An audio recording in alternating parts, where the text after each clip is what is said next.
Lord, it's pilot. And welcome to the Creepypasta marathon that because I've been wanting to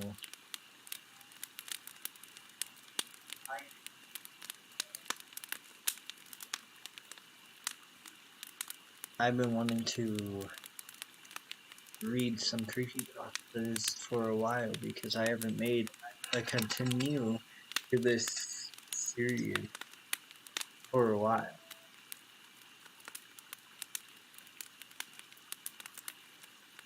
And it has been a while. And just listen to the fire crackling and come join me by the fire.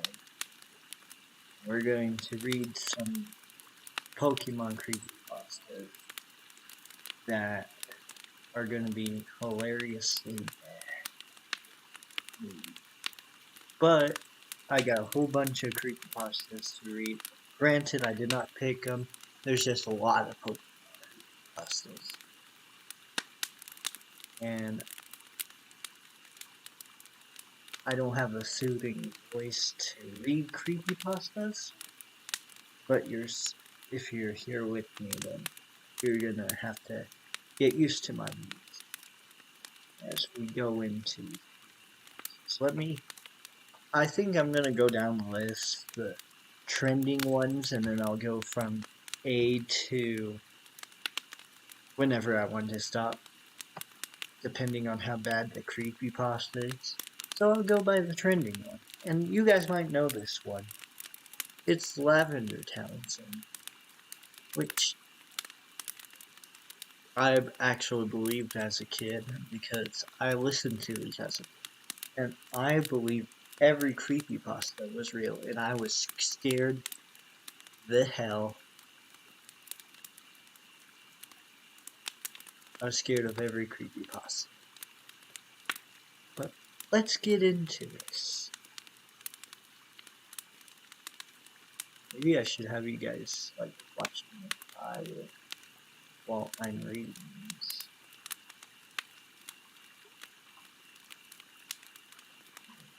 Yes.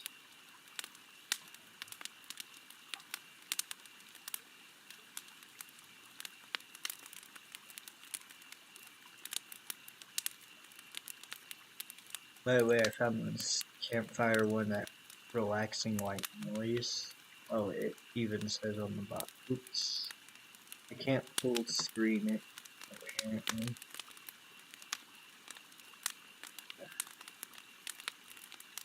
No, you'll just watch my face line up. Or we'll just read this.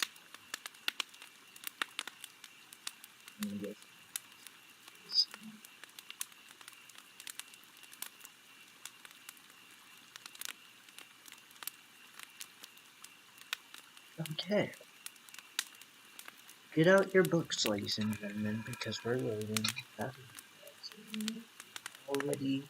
probably already read.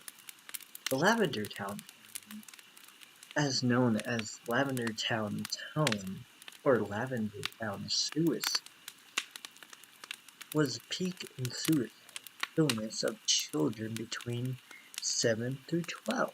Shortly after the release of Pokémon Red and Green in Japan, back in February 27, 1996, rumors say that these suicides and illness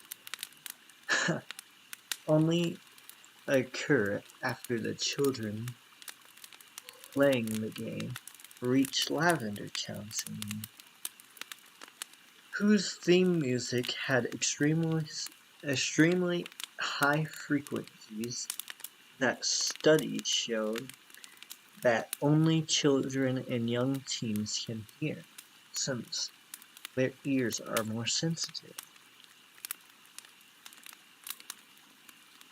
Due to the Lavender Town phone, at least 200 children supposedly committed suicide and more developed illnesses and affection.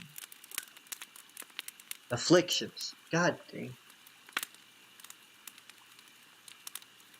The children who committed suicide usually do so by hanging or jumping off a height. Those who did not act those who did not acted irrationally complained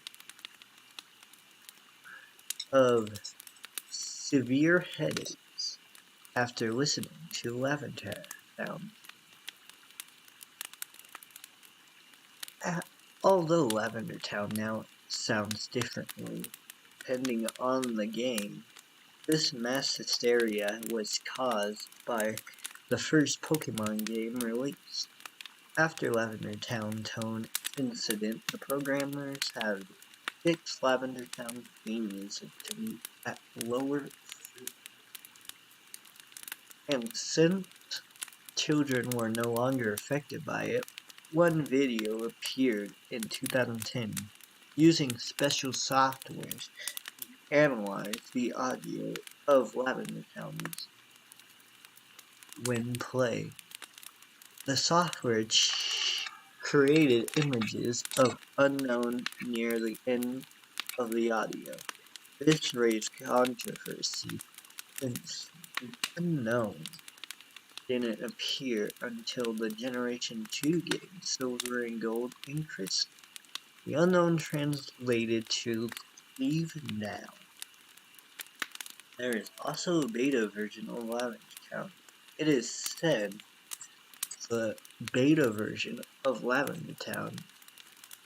It is said the beta version of Pocket Monsters was released to some kids to test the games. This is the video of the beta version of Lavender Town. I don't know how loud this is.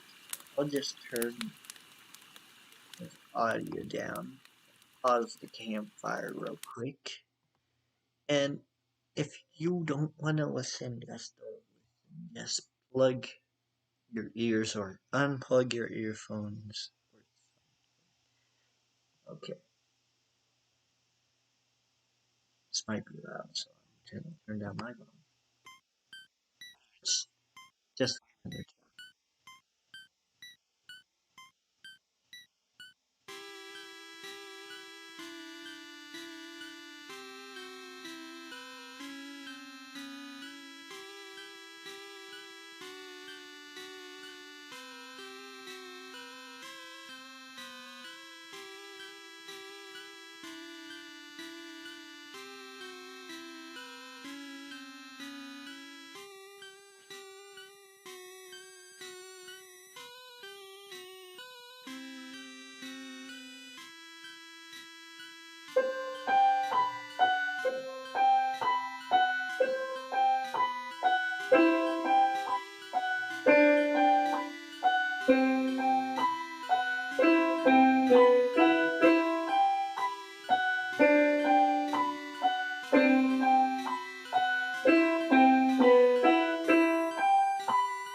okay, is that it?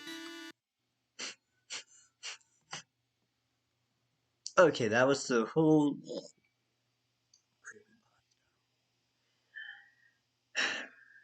and it's not scary.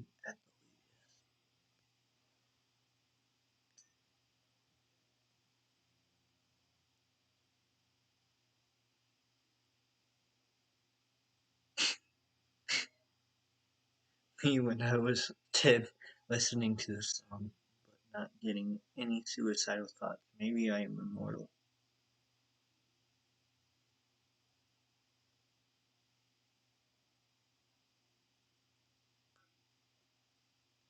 What are you talking about? I can listen to this song all day. You can't listen to that song all day, then you're not in.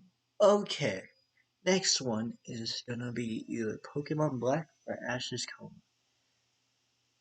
Let's do Pokemon Black. We'll go from left. Okay. Oh yeah, I can.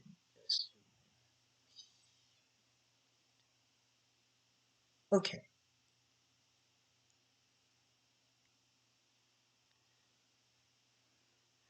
I'm what you could call a collector of bootleg Pokemon. Pokemon Diamond and Jade, Chaos Black, etc. It's amazing the freak. Oh, I forgot to turn on the.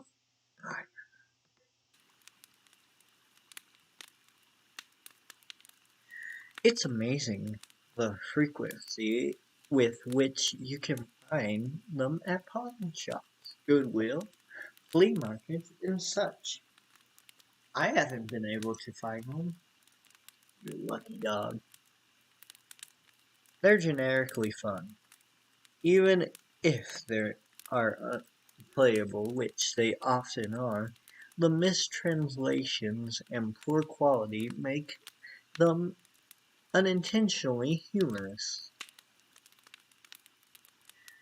I've been able to find most of the ones that I've played online, but there's one I haven't seen any mention. I bought it at the flea market about 5 years. Here's a picture of the cartridge. Unfortunately, when I moved 2 years ago, I lost the game, so I can provide you with any screenshot. That's sad. I really wanted some. Please, someone, if you found this, please give me some screenshots of this cartridge.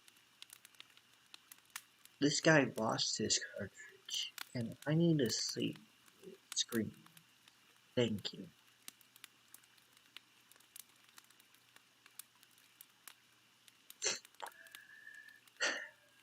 The game started with a familiar. I don't know how to pronounce that Pokemon's name. Midorino and Gengar. Intro of Red and Blue version. However, the press start screen has been altered. Red was there, but the Pokemon did not cycle through it. It also said black under the Pokemon. The scariest kind of version.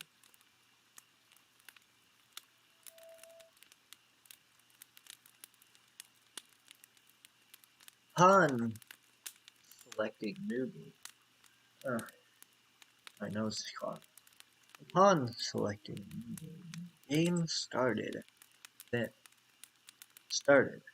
The Professor Oak speech.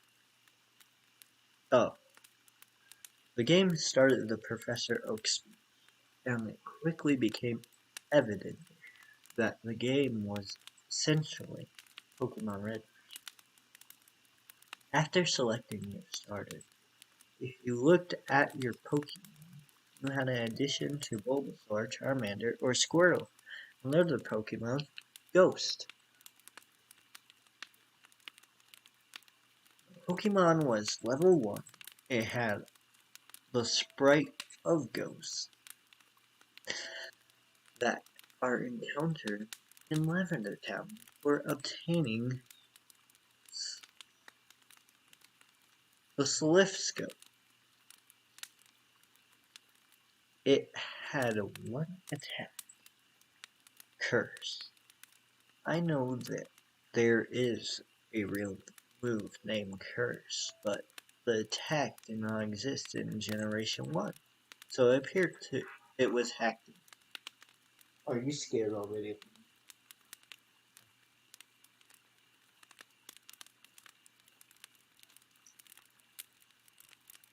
Defending Pokemon were unable to attack Go. It would only say they were too scared to move. When the move curse was used in battle, the screen would cut to black. The cry of the defending Pokemon would be heard, but it was distorted, played at a much lower pitch than normal. The battle screen would then reappear, and the defending Pokemon would be gone. If used in battle against a trainer, when the Pokeballs representing their Pokemon would appear in the corner, they would have one fewer Pokeball. The implication was that the Pokemon died.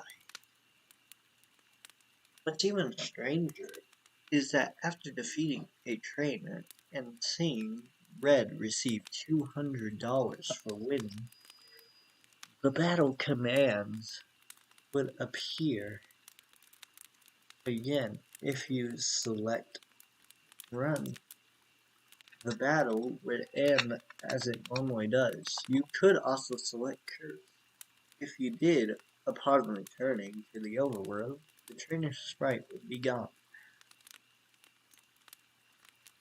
After leaving and re-entering the area, the spot where the trainer had been would be replaced with a tombstone, like the ones at that. The move curse was not unusable. In all instances, it would fail against ghost Pokemon. It would only fail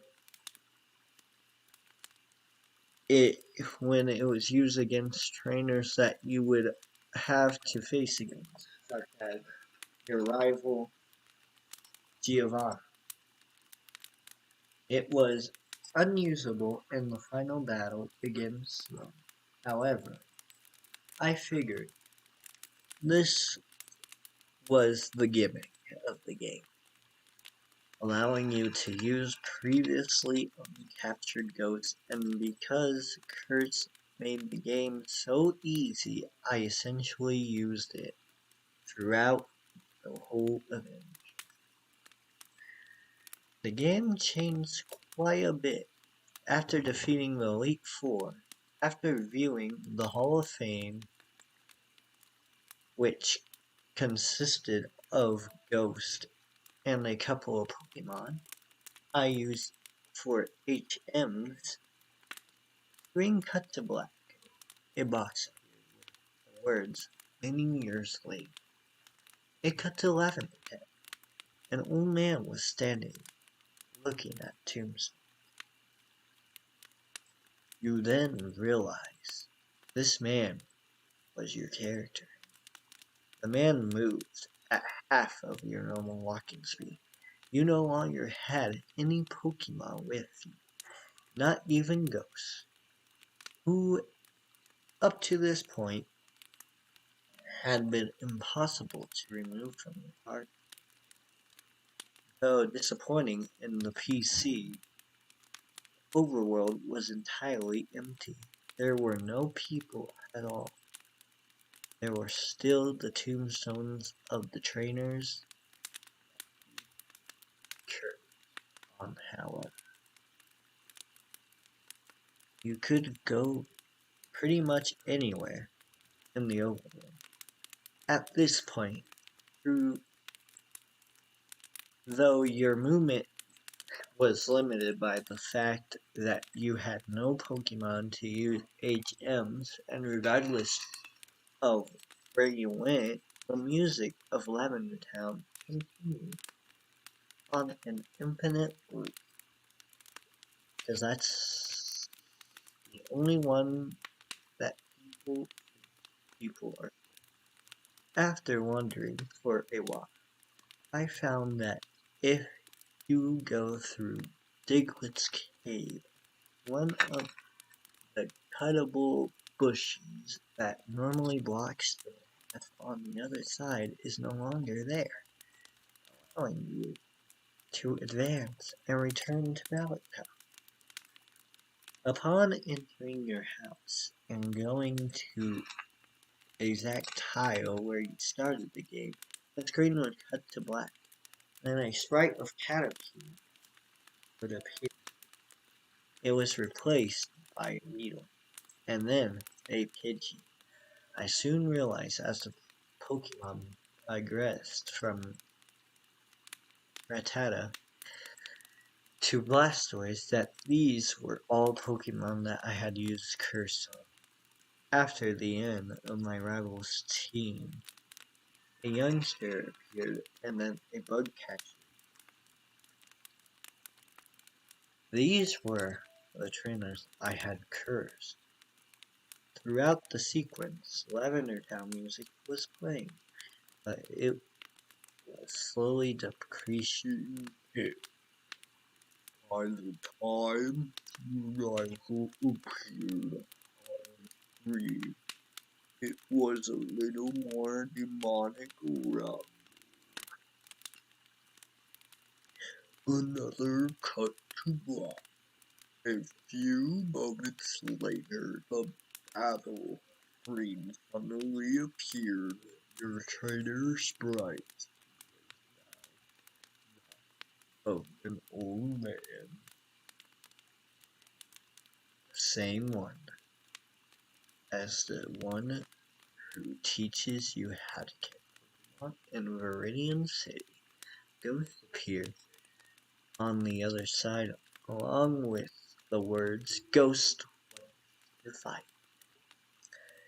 You couldn't use items and you had no Pokemon. You tried to run, you couldn't escape. The only option was fight. Using fight would immediately cause you to use struggle. Didn't affect Ghost, but did chip off a bit of your own health. When it was Ghost's turn to attack, it would simply say, eventually. HP.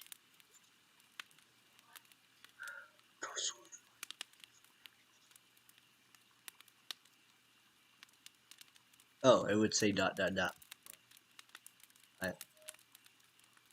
I thought that dot dot dot was. The screen would cut a final time. Regardless of the buttons you press, you were permanently stuck in this book.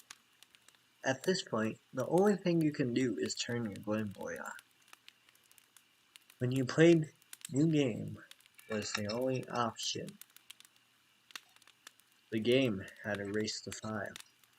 I played through this hack game many times, and every time the game ended with this sequence, several times I didn't use Ghost at all. Well, he was impossible to move apart from the party. In these cases, it did not show any Pokemon or training, and simply cut to the climatic battle with Ghost. I'm not sure what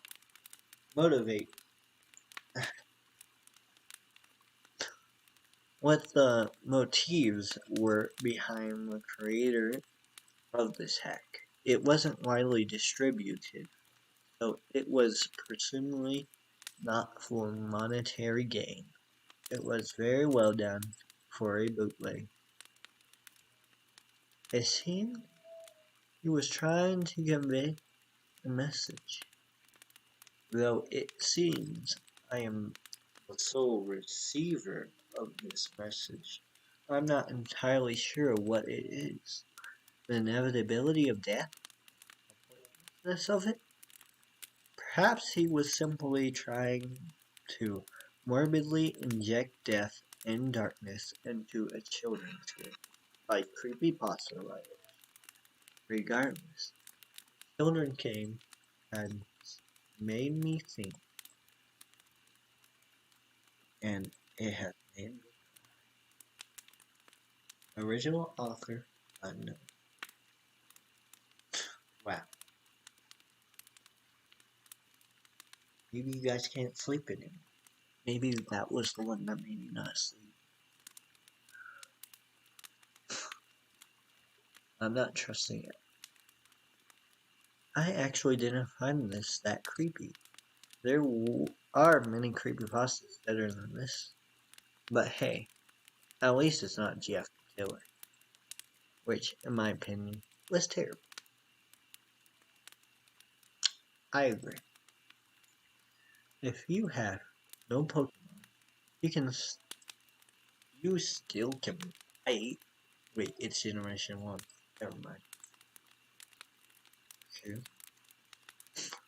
What happens if you don't pick the notes at start?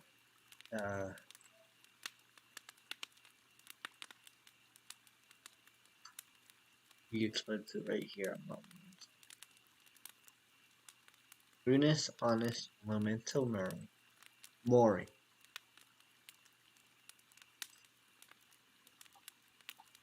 Okay, all the comments we're reading. I have to go with but next we're gonna start with Strangle Red. I have to go blow my nose real quick.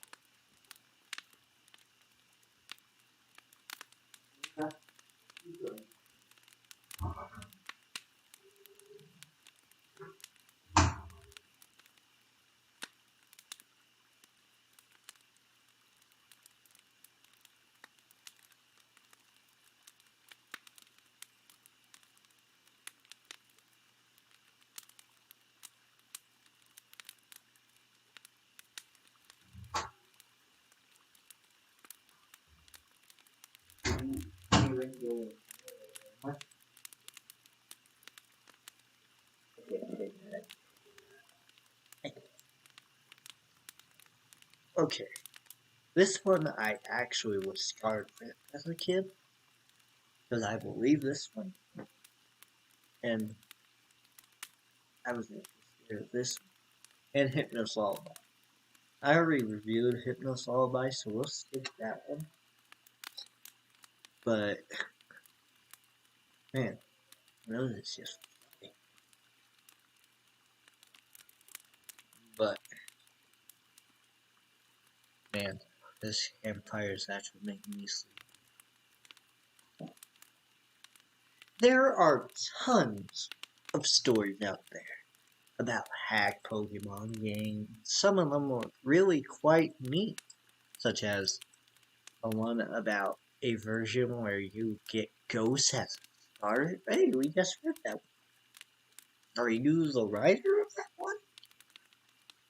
Some are ridiculous, silly stories about individuals dying after playing a game, or a game talking to them. Are you playing the piano? That was I did not expect that. How dare you try to do that? Again, I can't stay mad at you. Are you gonna learn the piano again? Yeah. Go set up the moon. Anyways. Oh, I already read that. Let's see where I was. Oh, I was at God.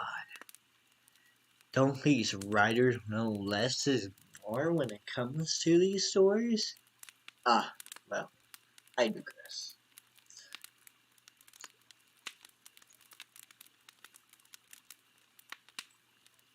Okay. Pointing out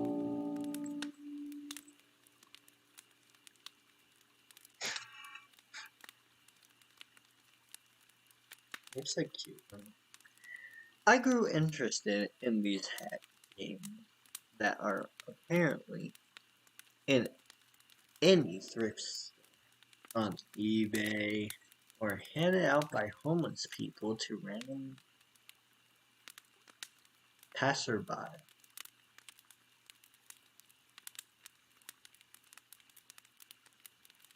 How come no homeless people come up to me and give me a random hacked Pokemon game?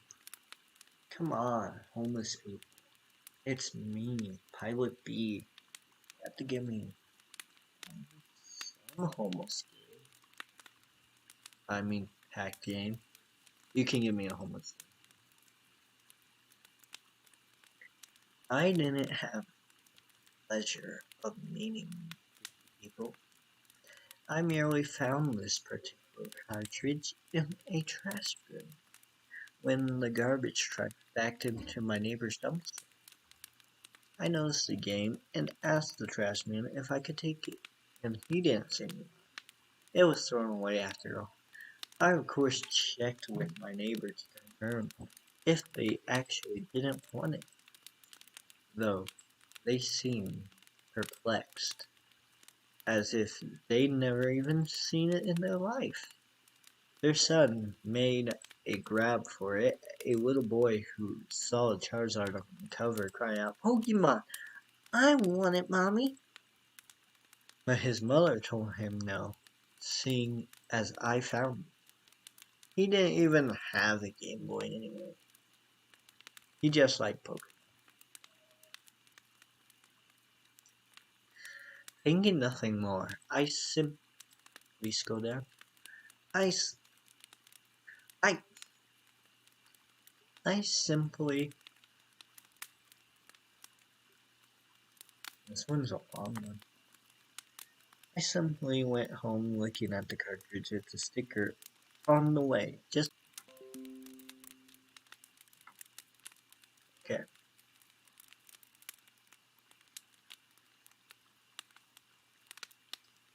That was strange. OBS. Yeah.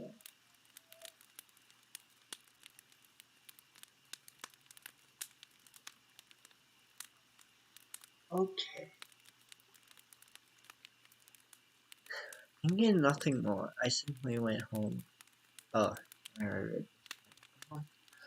Like across the neck. I had blue version of his head. The albeit minimal differences.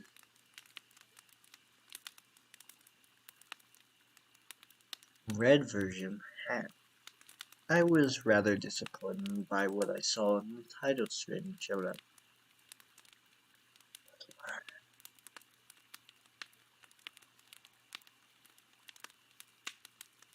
Well, damn it. It was a hack. Hacks were neat and all, but they had zero monetary value. The original was quite valuable now, and I wanted to play Red anyway. Not this crap. Oh well, it was free. Might as well try it. The name was odd. Tangled Red? That made no sense. Not even in a morbid description of someone being I can never say this. Asphyxiated. As people turn blue when choking. Not. Who knows? Maybe there was a pair of these hats. I just got the red one. The more I thought about it, the more interested I became. My initial disappointment turned into curiosity. I wanted to know what the greater, and I was going to know everything I saw. First oddity I noticed. Green had a Charizard next to the trainer instead of a Charmander. Also, the Pokemon never cycled through like the original version. It just stayed Charizard, even after 5 minutes of waiting. Shrugged, I hit start, noticing there were no Charizard cry as I did. Like there was supposed to. I saw there was a continue option. I figured I'd do what everyone did with used games and see what the previous owner said. Done. No. I blinked in surprise. No? What do you mean, no? Game wouldn't let me continue no matter what, though on the fourth attempt, I heard Charizard cry. Quiet and barely audible. But there, shrugging it off, I decided to just hit new game, like I would have done after checking the old file in. The screen cut to no Professor Oak. No starting theme. Just nothing at all.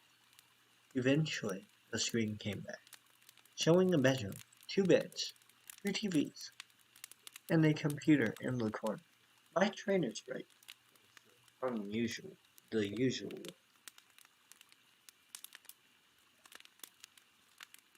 Consistent with the original red version, I was curious as to why it didn't ask my name. Well, that was answered as I opened the pause menu, noticing trainer was named Steven. No, this isn't my real name. Or some stupid crap like that. This game isn't self-aware or haunted. At least, not that I know. It just had a name chosen already. And I wish it was haunted. Curious, I saw he had this starter amount of money. No badges. He didn't look like red, though. His hair was longer, almost reaching halfway down his neck. Red's unusual smile replaced with a confident smirk. Honestly, I found this sprite much cooler than Red. Next, I checked out single Charmander, level 5, named Miki. Nothing was odd about it, or should I say, her, with a name and all. She had beginning Charmander stats, only new scratch and tail whip. Basic stuff the game seemed relevantly known. My nose needs to be blown. Turning to the game, I walked about the room, noticing Steven's long hair was present on the back of the trainer sprite when my back was turned to the camera. I didn't recognize the house, but I descended the stairs to see more. Downstairs was another trainer who spoke to me the instant I came down. Like, Eddie yet? Steven, yeah. I assumed Mike was my rival. Pre-decided for me, a replacement of Blue, most likely. Though I thought back to the bedroom, having 2 beds, realizing they weren't rivals. They weren't just rivals. They were brothers. They talked back and forth.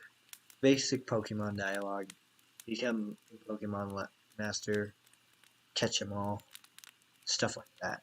Before having a little argument over which is better, Charmander or Squirtle, which of course led to the introduction battle, like the one versus Blue in the lab. Simple enough, scratch, tackle,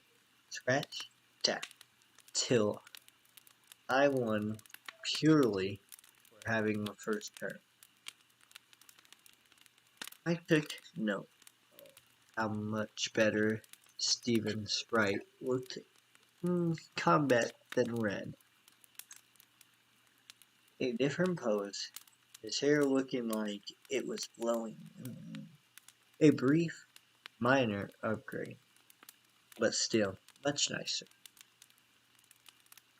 I left the house after more banter with my brother, quote unquote. Stepping out to Pallet theme. Going to the east, I found this was indeed Pallet. The house was simply on the outskirts to the west. I noted there was no mysterious grassy field like normal Pallet. Wandering about, I decided to check in on Red's home. His mother was inside. When I talked to her, she commented on how handsome Stephen looked, hoping her son would look up to him as a role model. For when he became a trainer himself next year, which of course led me to realize this game took place a year before the original Pokémon. Red was even upstairs playing on his SNES in his room, commenting, "I'm gonna S2 when it's my turn." I was starting to like this. It was interesting. A completely new adventure. A different character. Hell, Steven even seemed to have history with the people in this town. A reputation, a personality beyond a silent protagonist. People in the town talked to him as a person, making conversation, not just spouting tutorial crap. Even Blue's sister had a new dialogue. They seemed to be in a relationship, as the dialogue ended with a kiss and a heart over her. Okay. Professor Oak simply wished me well, giving me a Pokemon to aid my adventure. He wasn't giving it to me to be the reason behind the adventures like every other Pokemon game out there. He gave it to me out of kindness, something to help me on my way, a gift. I was liking this more and more with each second. The game seemed to have an actual story now. I was somebody, not just a cookie cutter protagonist anyone could be. Not some blank sheet that could be replaced without notice. The story was different, though the actual gameplay remained unchanged. I went north like I was supposed to, went from town to town, collecting badges, received the praise of the leaders. Steve's fame even seemed to spread, as some NPCs would talk like they knew him. The knew him. I used Mickey for every battle, and she was growing surprisingly fast. She handled Brock with ease, even pound Missy with no trouble at all. He wasn't as adversarially I don't know how to adversely effective. Come on, I know that. Come on. We'll just hang on. By super effective attacks as others. Did more damage than a regular Charmander. She was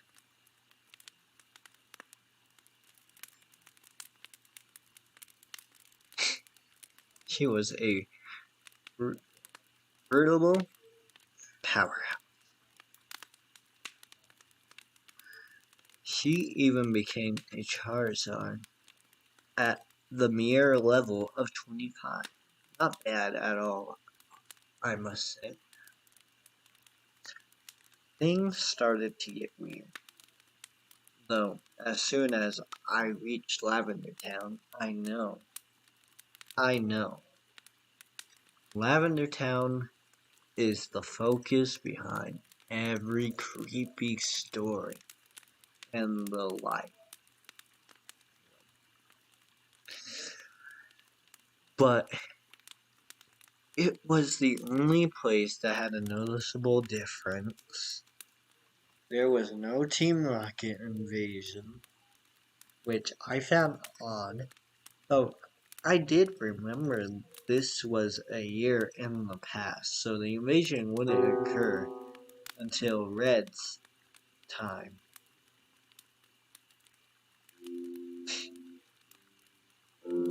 Are you playing the piano? I tried to enter Pokemon Tower, aiming to get a Ghastly, but that's when it got on. I have no reason to be here. Steve wouldn't go into Pokemon Tower no matter what I did. This was weird. I mean, hell. I love using the word. There are a million places in Kanto. You really have no need to be little random houses with nothing but children NPCs, for example. Why was it here that Stephen wouldn't enter? With a shrug, I figure I wouldn't need a Glassly, seeing as Miki could handle anything, so I simply went on my way, Lavender Town serving no purpose other than a passageway with a Pokemon. The game progressed normally from there. The remaining gyms fell, and eventually I made my way to the Elite Four and defeated. As with Blue, my brother, quotation, Mike was there before me, initiating the championship battle, which Mickey swept with ease. The aftermath of the battle was quite pleasant. None of the tension that present between Red and Blue at the end of their match. Brothers congratulated each other on their progress and shook hands. Before the screen went white, no Hall of Fame nor any credits. When the screen came back, it was the house again. The two brothers were sitting at the computer, conversing with each other. I don't want to. Like, come on, I just gotta borrow her for a second to finish my Pokédex. The entry won't register unless she recognizes me as a master for just a second. Steve. But she's my Mickey. Mike. I promise I'll give her back. Come on, please. Yes? No. I was a bit perplexed. So I hit no. Caught. To be caught. Come on, please. No. Come on, please. I realized this would simply continue in a loop unless I hit yes. So I did. Just to see what would happen. Alright! This will just take a sec. Then we'll both be Pokemon Masters, Stephen.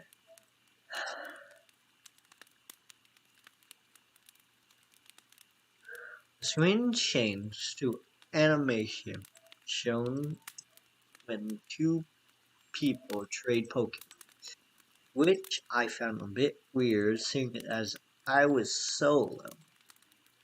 But whatever. This was what was apparently supposed to happen. Miki went first. I watched lazily as she began to travel down the tube. Snap! I meant snap.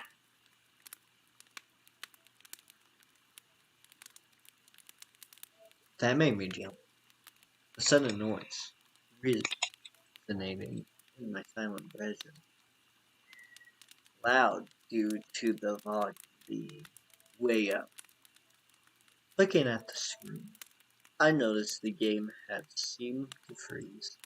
Miki's still in mid-trade, but the game wasn't doing anything.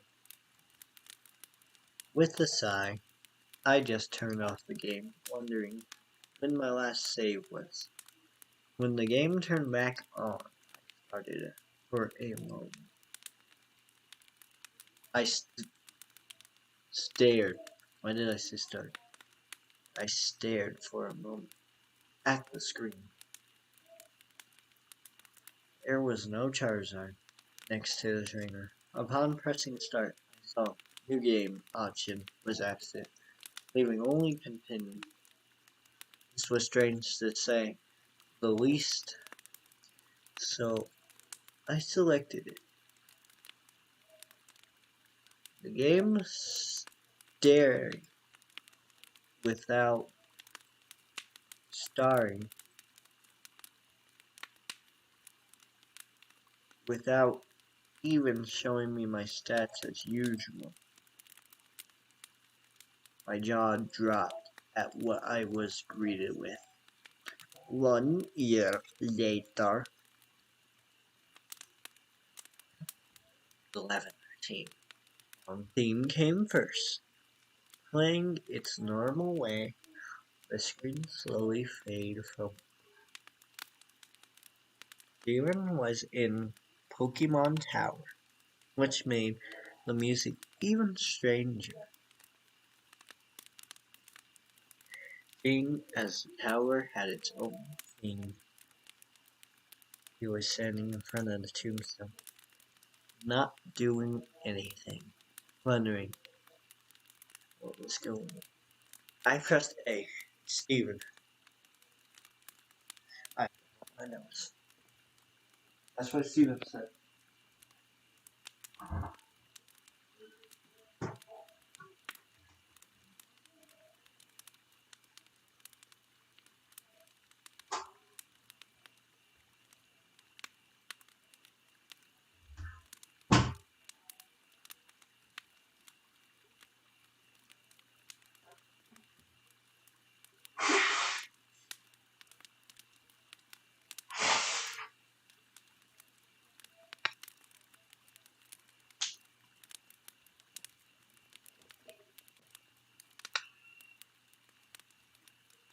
Confused, I tried walking, realizing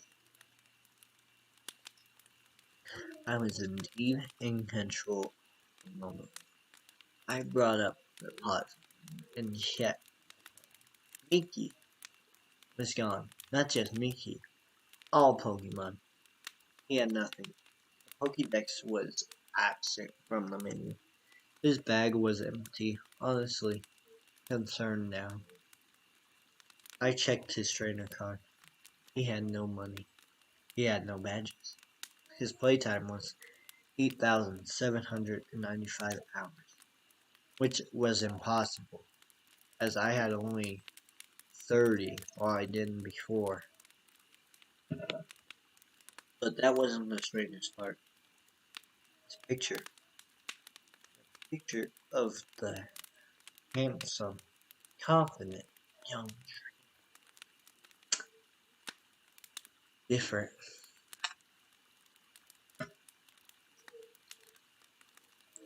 His eyes were blank. His face turned slightly down. That smirk of of his was gone. Replaced by a lack of any expression at all. That long hair of his, before in perfect perm, and was now messy and unkempt. I couldn't look at him anymore. Closing the menu, I went to move out of the tower, but with every step I took away from the tombstone, the screen flickered like it did when a Pokemon was poisoned. Gulping, I brought up the trainer card again. The picture was getting worse with every step I took. He hung his head more and more. His shoulders slumped. He bent over. By the time I had exited the tower, he was on his knees, hands to his face, hair draped across him. I had guessed already what was going on, but this clinched it. I began to put something together in my mind. I had always wondered why there was no champion in those original games besides your rival. Why is it you, the protagonist, had to beat your rival when he just waltzed in? No previous champion to challenge. Then it struck me. The answer was right here. The previous champion gave up. Precious Miki was apparently dead, and with her, so died a part of him. Pokédex, other Pokemon, his badges, his fame, all of it. Threw it away. And that year, the year that I missed, the year where all those hours came, I even did the math. There is 8,765 hours in a year. Add that to my 30 from before, and it matched up.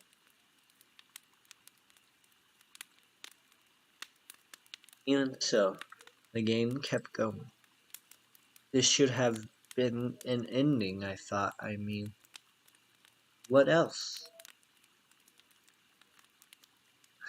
What else there to... What else was there to do? I had no Pokédex, no Pokemon, not anything. What was I supposed to be doing?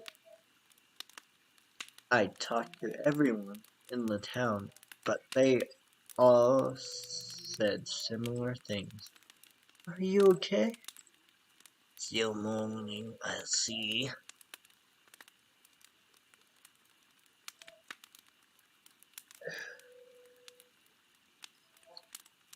Everyone will be alright.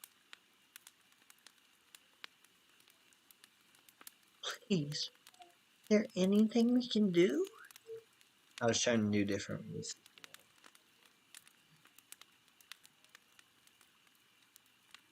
Steven never replied to them, and they all simply said the same things over and over. I couldn't put the game down now. This was all so strange. Curious, I headed off into the tall grass, and I eventually got into a battle with Rattata. No Pokemon was sent out, just Steven Sprite. I was wondering how I'd battle. Wild Rattata left to be. The battle ended without anything happening.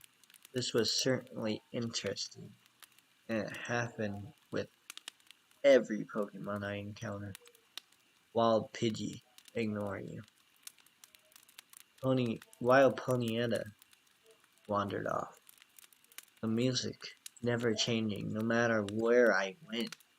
Lavender Town came from the speakers, following me.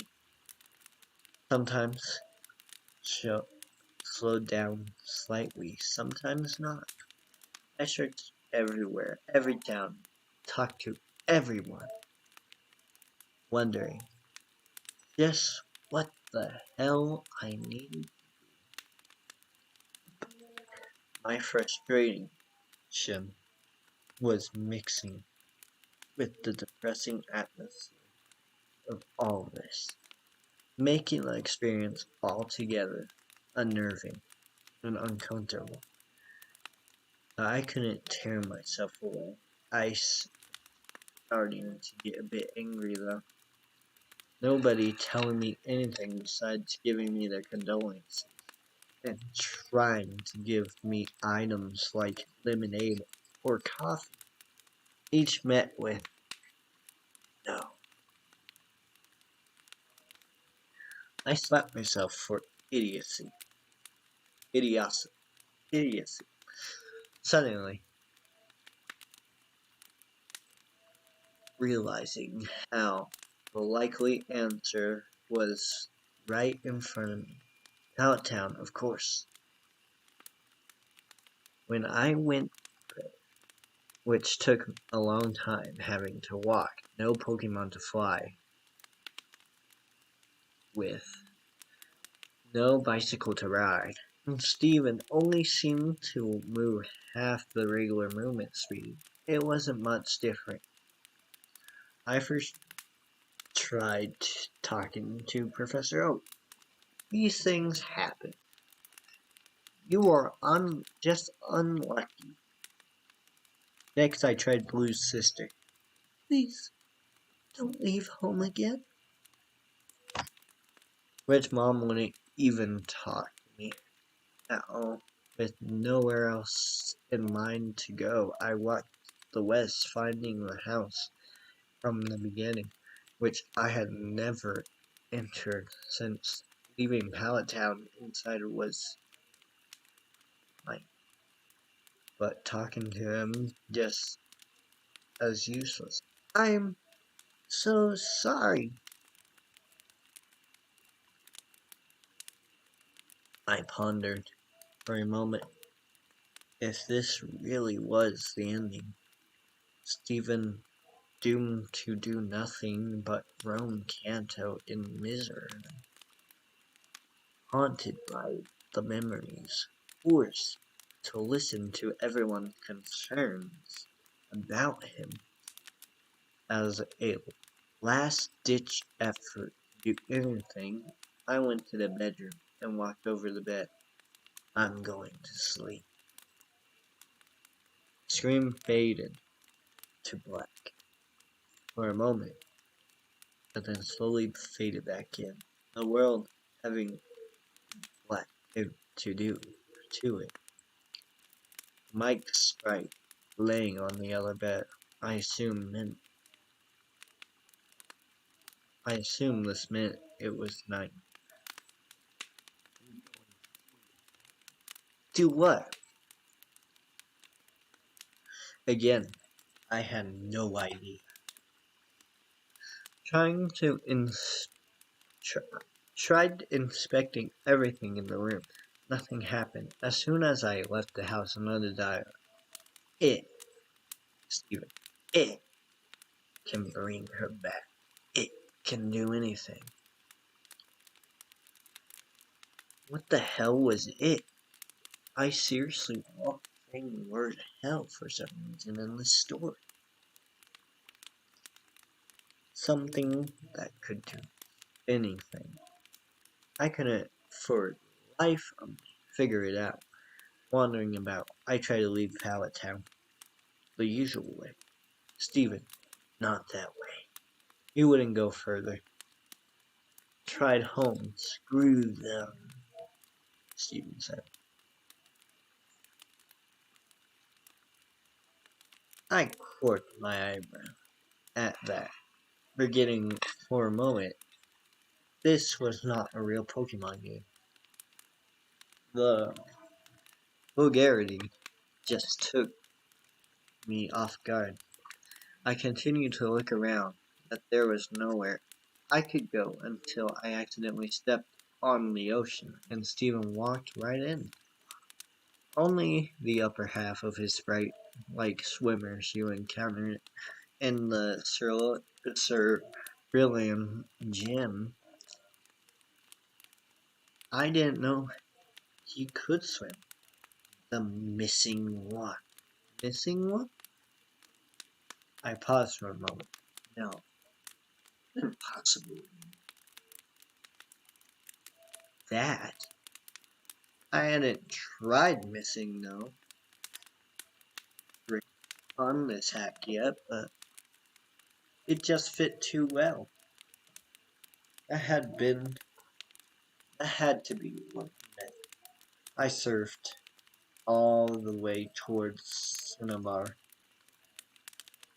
I began to feel something was off. More so than this already was. Silence.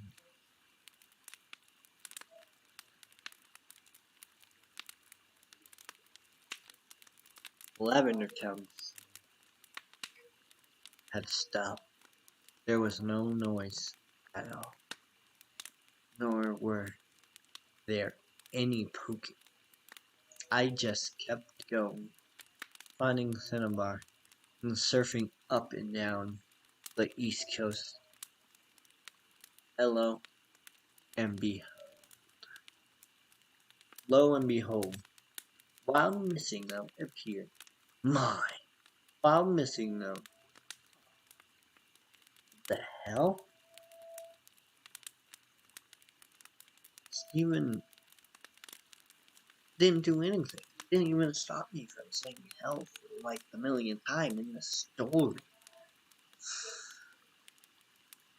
He just commanded that atrocity of broken data to join him. No. Become his possession. And it did. I was getting more and more disturbed by this all. Checking the start menu, I saw Missing No was not in my party, but instead an item, making things even stranger. I checked the trainer card as well. Steven has his back to me. His long hair dripped behind him. His hands in his pockets, nothing else.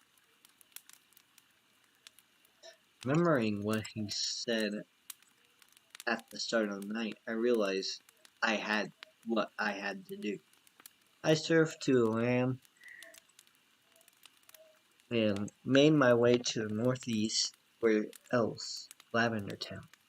Along the way, I noticed all the trainers always still out at this hour. When I look at all of them turning when he passed, even those were normally static. I tried talking to one of the officers in the guardhouse type building. Just go. They all said the same thing, though one sent chills down my spine. Sometimes death is best. My hands were sweating by this point. Steven was about to try the impossible. Something some would see as odd in nature. Which many of these people shared that opinion. I steeled myself. It's just a game, and I was going to complete it.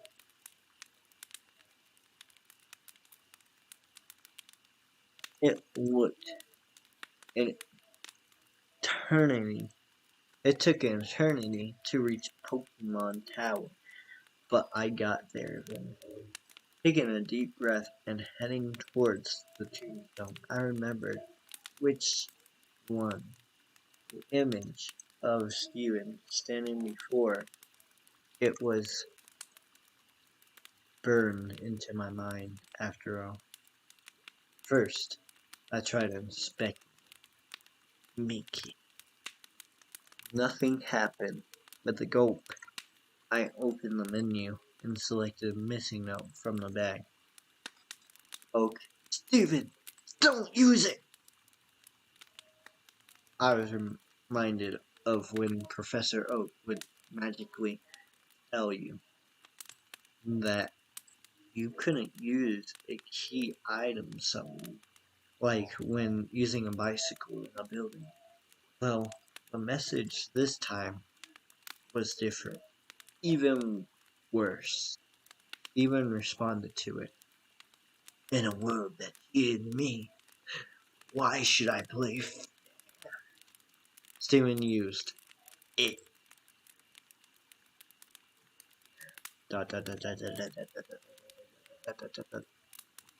Steven contained.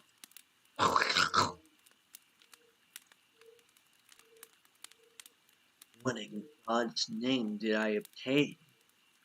I couldn't tell, because the game took away my control without input. Steven began to leave the tower on his own, walking single step by single step. The Lavender Town theme started playing as he left the tower. He began his excruciatingly slow journey against my will. Every time he crossed one of the borders where the music would change, it got progressively slower, more and more disturbed. By the time he reached Sir I can't pronounce it, Sir City, it was a demonic rumble. I just started watching him, trying to guess where he was going. But it was getting more and more obvious he was heading to Power Town. Music had all stopped when he got there, playing single note by single note, going exactly where I had guessed, right to his house, inside and upstairs. At this point, there was no music. She moved step by step, stopping by his brother's bed, turning to face him. At first, I thought the game froze. He didn't do anything, simply stood there. I couldn't move him. I did, however, found out I could open the pause menu. I was terrified to look, but I couldn't stop myself. I selected the trading card. There was a low,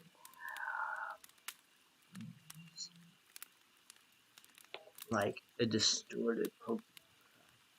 Steven looking at me directly at the screen. He was hunched over, his bangs obscuring his face. His hair was wild and feathered out. Between his bangs, there wasn't even a face, just black, two red eyes looking straight forward, a white grin contrasting with the darkness. That wasn't all. His name was now Squinky.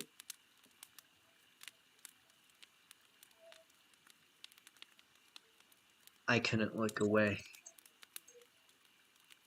My eyes glued to his, not breaking contact for some time. My vision was getting blurry until I couldn't see very well. My face grew wet. I was crying like a baby. There was nothing I could do to hold back the tears. I was with this boy from the start. I built him up to greatness. Was then forced to watch his decline after the tragic accident. And now it was this thing, this abomination. I watched him go insane. Halting my tears, wiping my eyes, I closed out of the trainer car and tried to save the game, wanting to just quit. The game informed me it was impossible. Nothing came now. Pause menu wouldn't close no matter what I did, so the option I checked the bag. Nothing happened. Checked Pokémon, and there was one. A single sprite met me. It had 0 HP. Its status DED. Its name? I selected it, and I was greeted with 4 options. It's her. Status. It's her. Switch. Never. Close. No. Strangle. My fingers were shaky. I selected Strangle. Now the menu closed in the room again. Goodbye. Snap. The game shut itself off. I was more dumbfounded than frightened. In a bit of shock, turned it back on. The title screen showing the manic,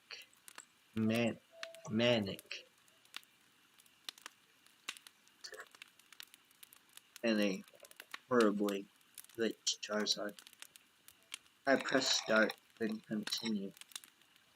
All I saw was Pallet Town, showing Steven's home.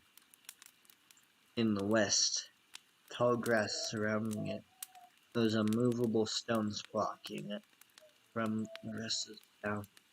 The image was completely static, no music, no movement.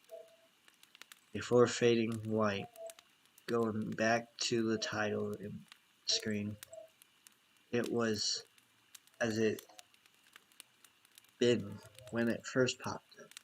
A trainer and a Charizard. I attempted to hit continue. No.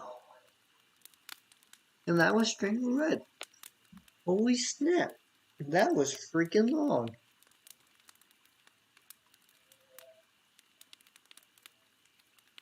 I did not expect it to be that long. 78 minutes. It wasn't 78 minutes. We read like 2 stories before.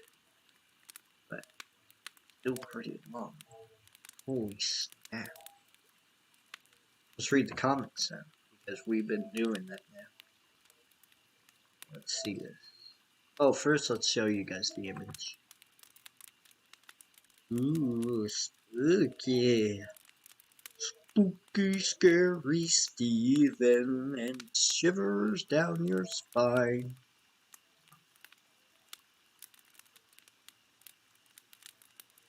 Oh, yeah, and the author, I don't know.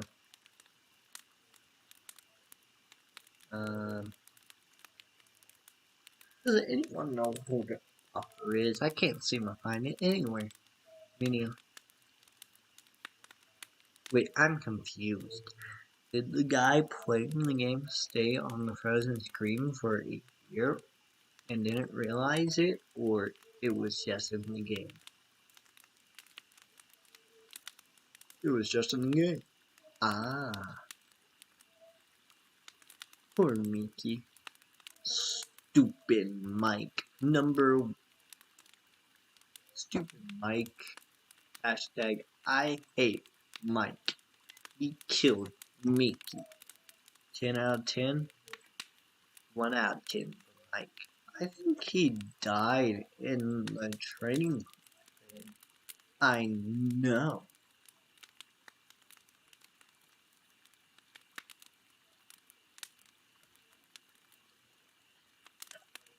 I have to disagree with that comment. It wasn't depressing. It wasn't scary.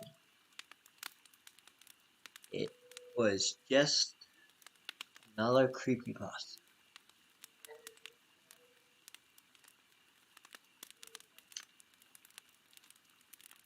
I give it points for being like creative, but you don't have to point back to other creepypastas and reuse some words. One I was pointing out like crazy hell. He used like, that's basically the only bad word he knows.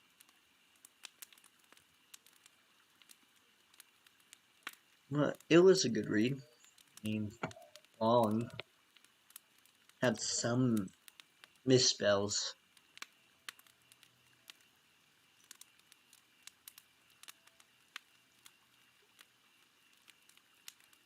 But it was a good story. I mean, might just do one more story. Holy snap. That was like wherever streaming went. Looky here. Buried alive.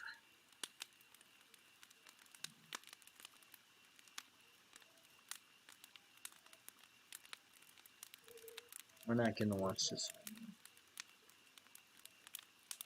But this one's a short one. Actually, we might be able to watch it. How long is the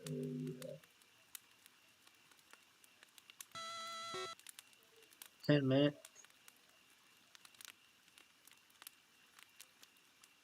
7G06.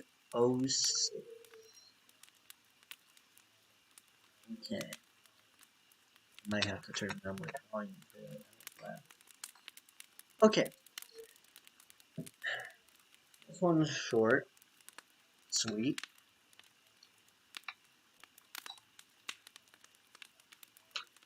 You know, will you protect me?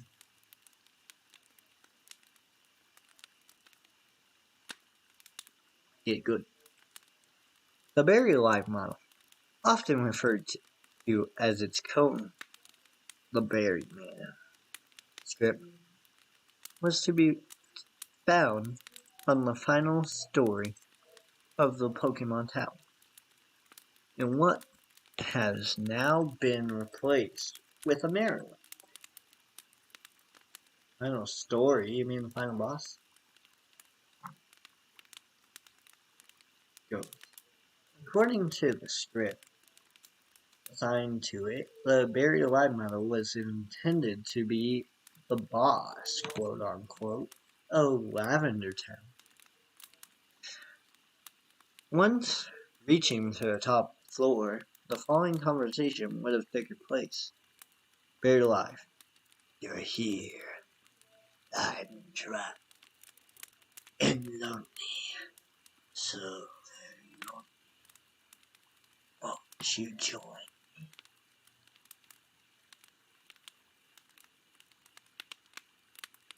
After this, the battle would have been initiated once in battle. View. The Buried Alive model appears to be a decaying human corpse attempting to crawl out of the ground. It has been programmed to have 2 white hands, a Gengar, and a monk. Strangely enough, the protocol for Buried Alive actions after it was defeated were not written. In the case of the player defeating him, the game would freeze.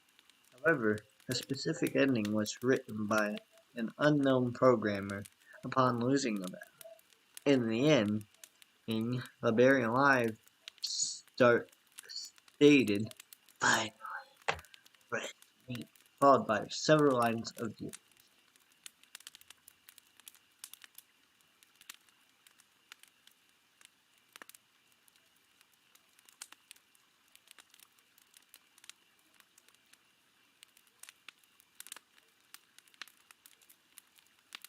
I might be scripted.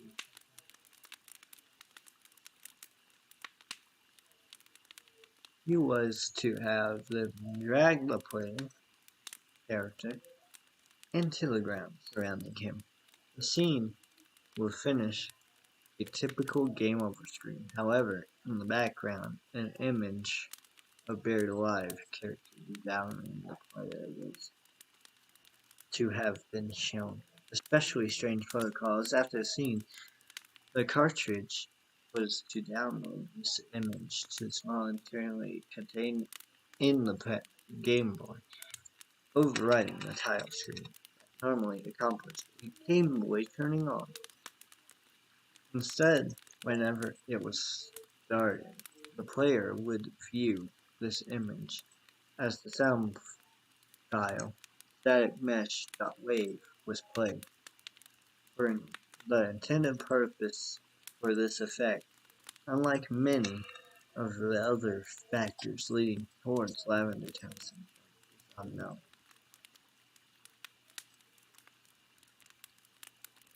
I'm not watching the video. This just brings back so much memories. I was scared of this.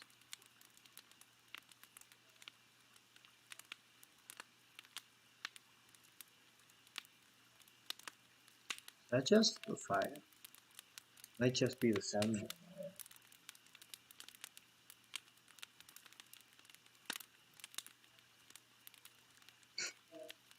What? I'm Kanye West. Oh, because he doesn't believe the story. These are all from 2020. I'm surprised people still read it in 2020. I heard of this in like 2013. And I did not sleep. Very life. Why is everyone sleeping? You literally killed everyone. You're next. Me. Jesus. Yeah.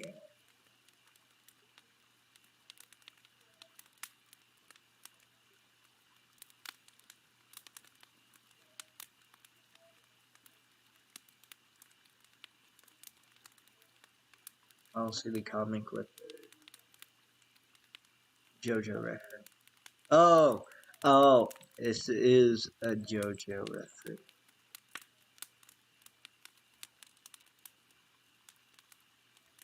I haven't watched JoJo. Anyone know how to catch white hand? Also, this is a dumb pokey. Well, I was scared of it when I was a kid. I might skip the Ash Coma. Because I know that one. It's about like Ash is in a coma. And basically he's in a coma and Pokemon World takes place in his coma dream. So hopefully Jessica is not a long one. If it is, I might just go with Absol and in the video. I don't know if that's on.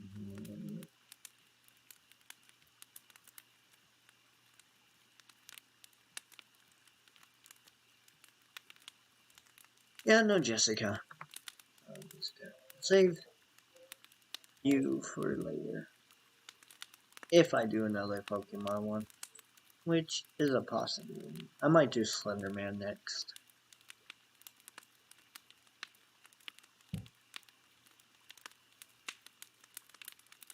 This is just like a compilation. See how long Absol is. Jesus fucking Christ, man. I'm trying to find a short sleep one like Buried Alive so I can finish. I'll do it.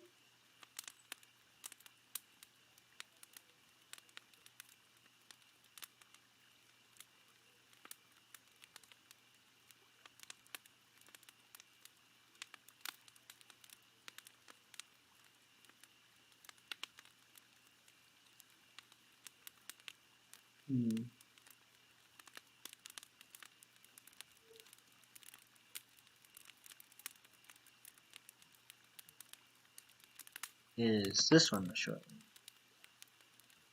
Yeah. Okay. I found one more short one. That's gonna be the last one because I'm tired.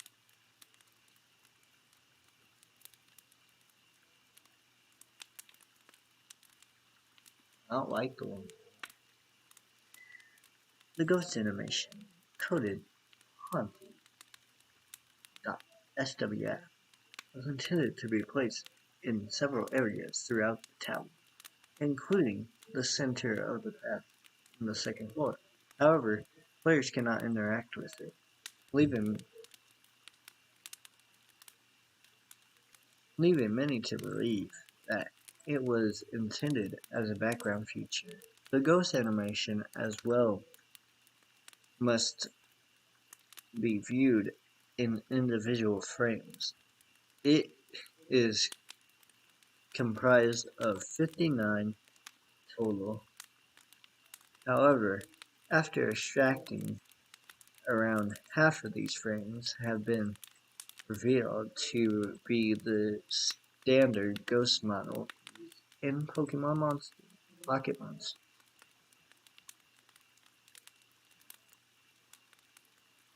Around a quarter of the remaining frames are comprised of static to produce a fading effect. However, in intercept in why can't I say stuff? I'm probably just too tired. And first per with these bursts of static are several frames of screaming faces, along with images of a skeletal man in a cloak, hypnotized, hypothesized. Why did I say it? Hypothesized to be the Grim Reaper in several quotes. The meaning behind these are unknown. While under oath before the video game commission board, Blade programmer Hisashi, I don't know how to pronounce that first name, Sogebae, Sogebae,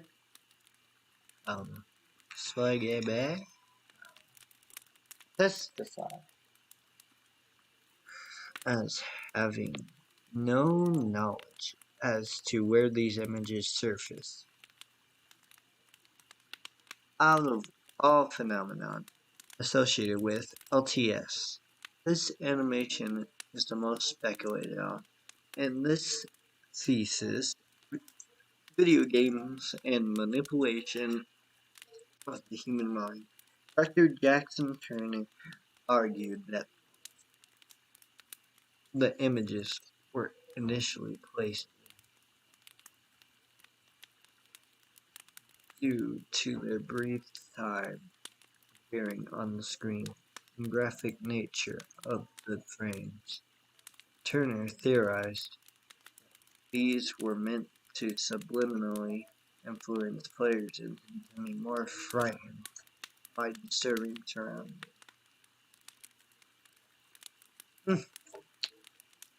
Last comic read, and then we'll be done.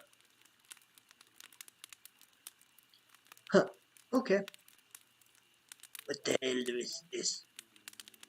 What the hell is this, dude? Can you send me the sprites?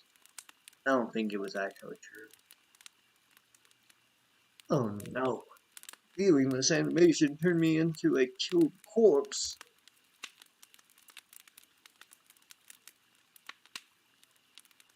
The heck is this? 0-10. Jesus Christ. Stupid crap. 0-10. What useless several kills. That last photograph in a clumsy attempt to sound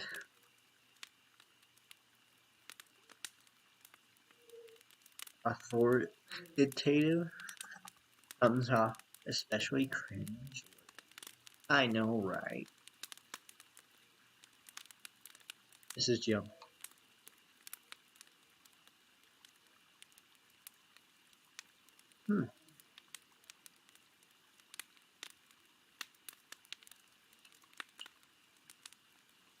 Bad.